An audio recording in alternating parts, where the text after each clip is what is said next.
નમસ્કાર વિદ્યાર્થીઓ, MA semester 4 સમાજશાસ્ત્ર paper number 10 એમાં યુનિટ 2 સ્વતંત્ર ભારતમાં સ્ત્રીઓનો સામાજિક દરજ્જો, એમાં આપણે આગળ જોયું કુટુંબમાં સ્ત્રીનો દરજ્જો. તો એ ટોપિક પૂર્ણ થયા બાદ આપણે લગ્ન ક્ષેત્રે સ્ત્રીનો દરજ્જો કે લગ્ન ક્ષેત્રે સ્ત્રીનો દરજ્જો કયા પ્રકારનો છે. તો સ્વતંત્રતા બાદ સમાજમાં ઘણા બધા પરિવર્તનો આવેલા, તો એમાં લગ્ન ક્ષેત્રે પણ ઘણા બધા અમુક અંશે પરિવર્તનો છે. ક્યાંક ને ક્યાંક એમાં હજી ખામીઓ છે. એટલે એક સ્ત્રી છે એ લગ્ન ક્ષેત્ર છે એક મહત્વની સંસ્થા છે એના માટે. તો એમાં સમાજમાં કઈ રીતના એનો દરજ્જો નક્કી થાય છે, અને એ લગ્ન બાદ સ્ત્રી છે એનો દરજ્જો અલગ અલગ પ્રકારે હોય છે. એમાં એનું સ્થાન, પછી રીતિ રિવાજો, જ્ઞાતિ, સમાજ, ધર્મ, આના આધારે સમાજમાં દરજ્જાઓ છે નક્કી થતા હોય છે. તો એમાં આપણે જોઈએ તો લગ્ન ક્ષેત્રે સ્ત્રીનો દરજ્જો પ્રથમ છે યોજિત લગ્ન પ્રથા અને નાની વયે લગ્ન. એ યોજિત લગ્ન પ્રથા વડીલો દ્વારા લગ્ન યોજવામાં આવે છે. વડીલો છે એ લગ્નની બાબતમાં કેન્દ્રવર્તી હોય છે. જીવનસાથીની પસંદગી કરવામાં વર પક્ષ અથવા કન્યા પક્ષ, એમાં વડીલોની જે ભૂમિકા છે એ મહત્વની હોય છે, કે જેને એરેન્જ મેરેજ કહેવાય છે. તો આ યોજિત લગ્ન પ્રથા છે, અને જીવનસાથીની પસંદગી એ યોજિત લગ્ન પ્રથામાં એક સામાન્ય બાબત છે કે માતા પિતા દ્વારા થતી હોય છે. એમાં અંતરલગ્ન, બહિર્લગ્ન, અધિલગ્ન, દહેજ પ્રથા, એ દરેક બાબત ઉપર એક પરંપરાગત ધોરણ હોય અને એના આધારે લગ્નો થતા હોય છે. ધીમે ધીમે થતા સ્વપસંદગીના લગ્નોને કાનૂની માન્યતા મળે કે ભાઈ સ્ત્રી છે અથવા પુરુષ છે પોતાની પસંદગીથી લગ્ન કરી શકે છે. પણ સમાજમાં ક્યાંક ને ક્યાંક એ જે અધિકાર છે સ્વીકાર્ય નથી. જ્ઞાતિના ધોરણો છે, સમાજના રિવાજો છે, એના લીધે થઈને સ્વીકાર્ય નથી. એટલે આ જે અધિકાર છે એ સ્ત્રીને ભોગવવામાં એ બાધક નીકળે છે, નિષેધાત્મક જોવા મળે છે. અને એમાં ક્યાંક ને ક્યાંક નાની વયે સ્ત્રીના લગ્ન થતા હોય. દહેજ પ્રથાનો ભોગ સ્ત્રીઓ બનતી હોય છે. તો દહેજ પ્રથાને ટકાવી રાખવામાં પણ આયોજિત લગ્ન પ્રથા છે મહત્વનો ભાગ ભજવે છે. ત્યારબાદ એમાં સ્ત્રીની ઈચ્છા વિરુદ્ધ લગ્ન કરાવી આપવા, નાની વયે લગ્ન કરાવી આપવા, તો આવા બધી રિવાજો છે એ સ્ત્રીને આ અધિકાર ભોગવવામાં ક્યાંક ને ક્યાંક અવરોધરૂપ બને છે. લગ્ન એક પવિત્ર સંસ્કાર છે. ભારતીય સમાજમાં એ મૂલ્યના પ્રભાવ હેઠળ માતા પિતા દ્વારા પરંપરાગત રીતે લગ્ન છે કરાવવામાં આવતા હોય છે.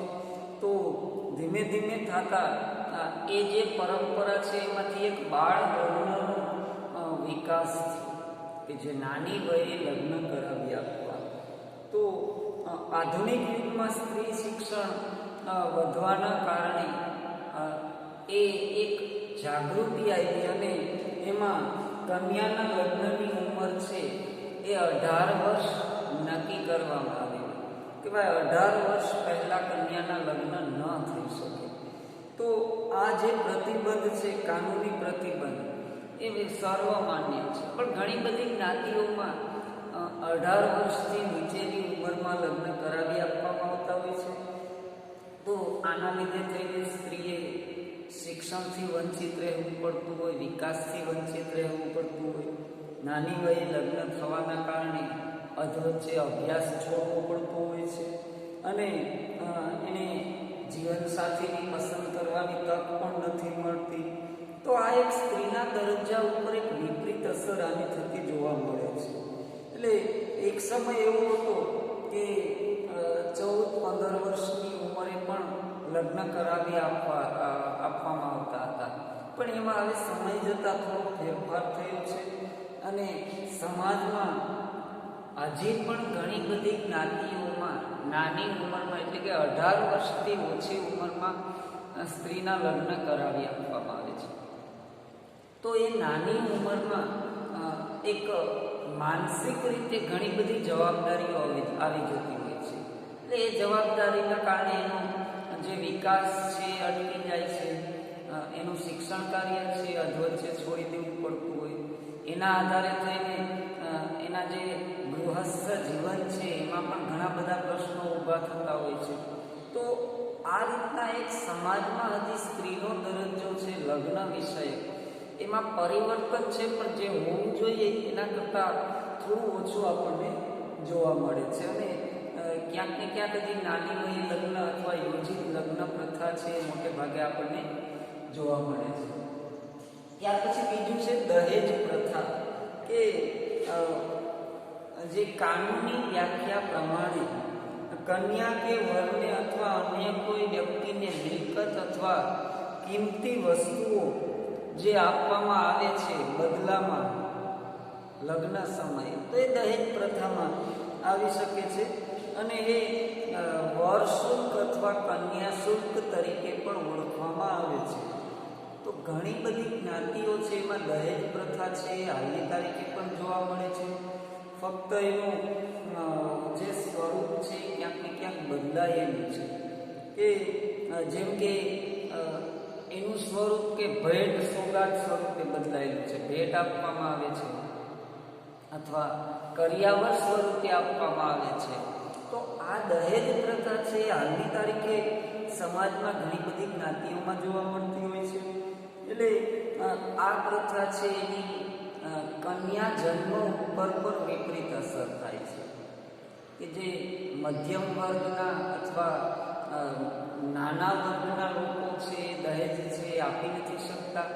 એટલે એ લોકો માનસિક રીતે એવું ઈચ્છતા હોય કે દીકરીનો જન્મ ન થાય. એટલે જે કન્યા જન્મ દર છે એમાં ઘણો બધો ઘટાડો આવી શકે અને કન્યાને એક બોજારૂપ માનવામાં આવે છે. તો એના લીધે થઈ અને ઘણા બધા પ્રશ્નો ઉદ્ભવે, જેમ કે ગર્ભમાં બાળક ઉછરી રહેલી હોય તો એ ગર્ભપાત કરાવી નાખવો. આવા બધા કિસ્સાઓ છે સામે આવેલા છે, કે એક દીકરીને એક બોજા સ્વરૂપે જોવામાં આવે છે. શું કામે? તો કે દહેજ પ્રથાના આધારે. તો એક સર્વે પ્રમાણે દર વર્ષે 78,000 જેટલા આવા ગર્ભપાત છે એ જે તે સમયે સર્વે કરવામાં આવેલું ત્યારે જોવા મળેલા. એટલે આ જે છે સ્ત્રી પુરુષ ભેદભાવ છે એને પણ પ્રોત્સાહન આના લીધે તેને મળે છે. ઘણીવાર દહેજ પ્રથાના કારણે સ્ત્રીઓએ ફરજિયાત કુંવારા રહેવું પડતું હોય અથવા કજોડા લગ્નનો ભોગ બનવું પડતું હોય. સ્ત્રીમાં આત્મહત્યાનું પ્રમાણ, અપમૃત્યુનું પ્રમાણ છે વધતું જોવા મળતું હોય. તો આવી રીતના જે દહેજ પ્રથા છે એનાથી ઘણી બધી સમસ્યાઓ જન્મે છે.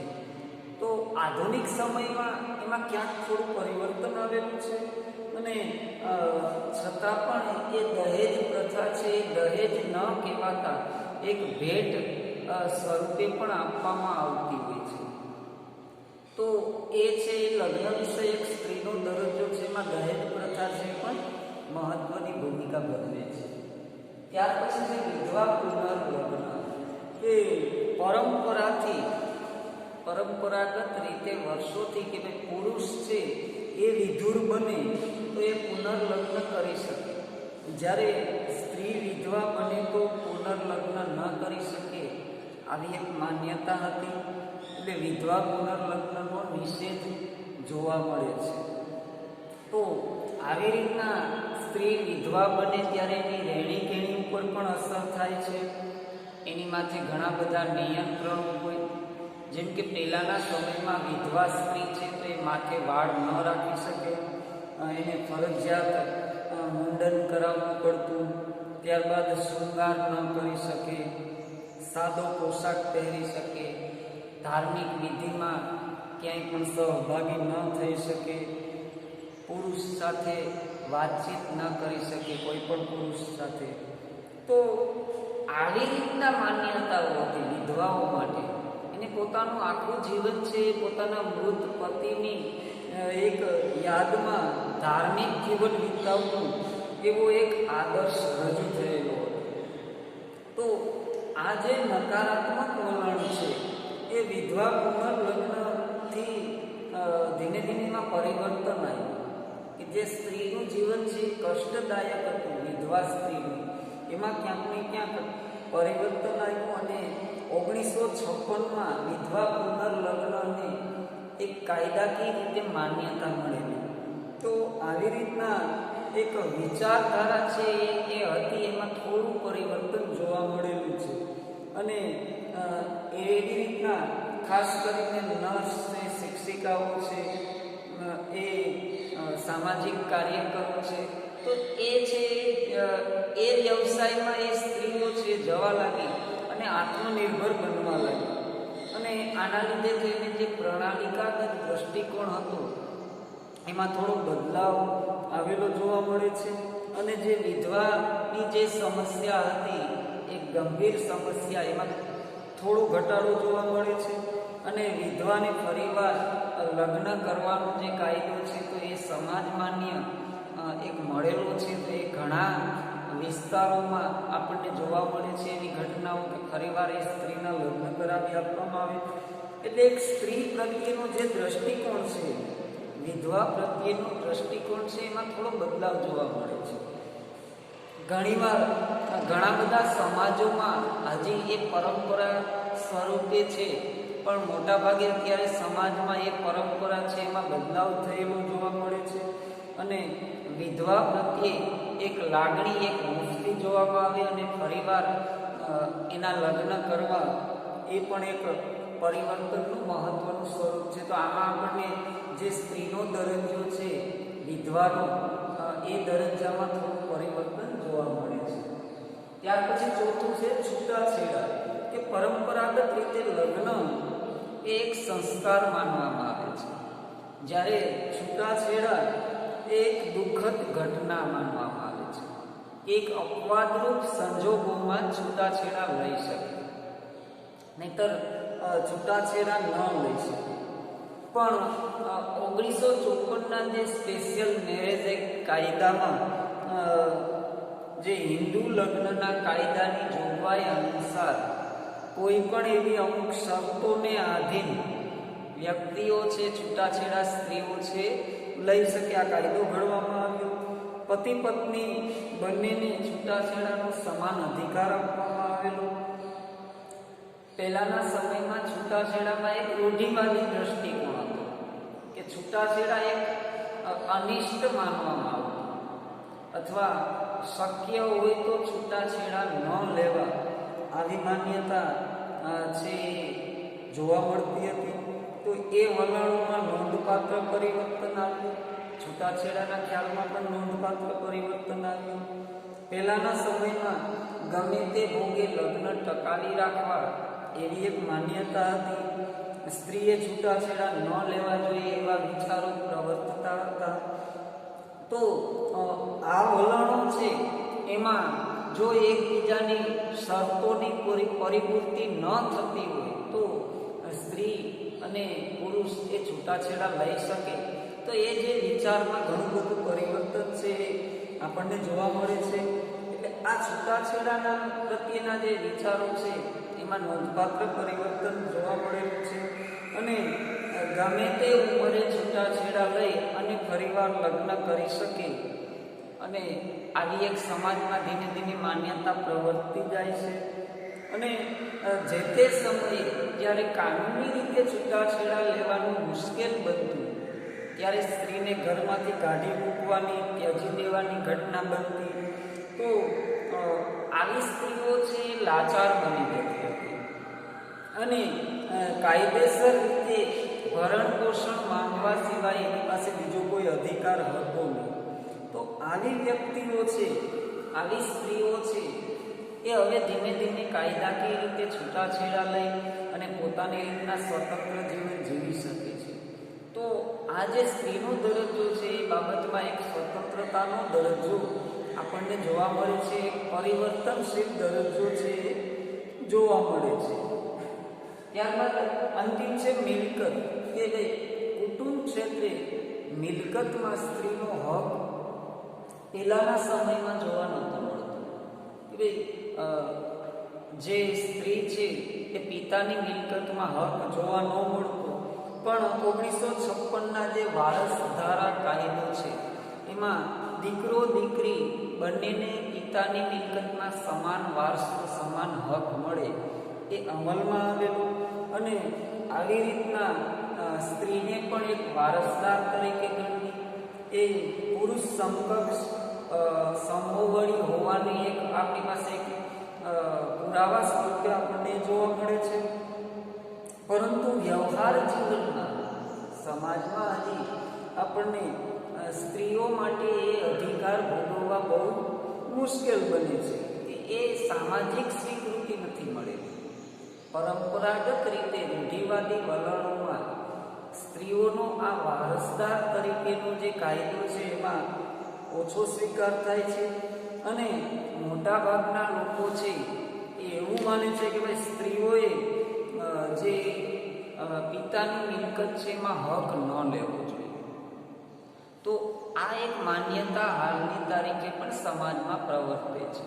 અથવા સ્વેચ્છાએ સ્ત્રીઓ પોતાનો હક પિતાની મિલકતમાંથી હટાવી લે એવી રીતના સમજાવવામાં આવતા હોય છે. તો આ બાબતો છે એમાં પણ ક્યાંક ને ક્યાંક હવે પરંપરાવાદી વલણ છે આપણને જોવા મળે છે. તો આવી રીતના લગ્ન ક્ષેત્રે જે સ્ત્રીનો દરજ્જો છે એમાં ઘણા બધા જે નિયમો છે એમાં આપણને પરિવર્તન છે જોવા મળે છે.